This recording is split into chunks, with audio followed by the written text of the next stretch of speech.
In this video, I'm gonna teach you how to get Mink V2 and Electro V2 in King Legacy. It's a very easy process, so make sure to follow along. In this video, I'm gonna teach you how to evolve into V2 or version 2 for Mink and also Electro. So first, I'm going to talk about Mink. For Mink, you will need to give a lot of carrots to specific NPCs. So as you can see, there are a lot of NPCs. Because of the nature of this video, I can't cover every single one of them, but essentially you need about 8,000 carrots in total to give them to all of these NPCs.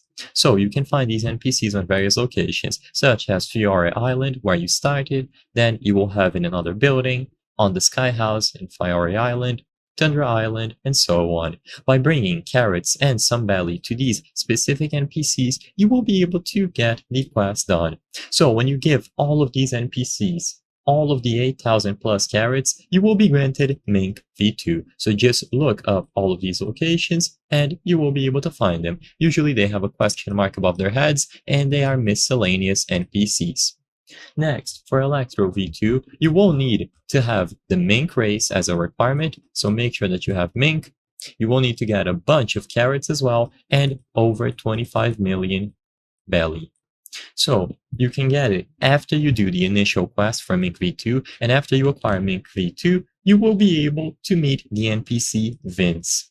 By giving Vince 300 carrots, some money, you will get the mission to kill 5 bosses with melee. So you will have to eliminate 5 bosses with melee attacks. Once you do this objective, you will be able to reach Electro level 5.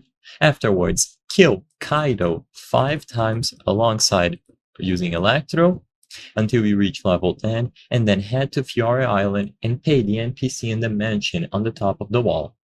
Pay him 25 million belly and you will be able to get Electro V2. I hope I was able to help you on how to get Mink V2 and Electro V2 King Legacy. If this video helped you, please be sure to leave a like and subscribe for more very easy tips. Thank you for watching.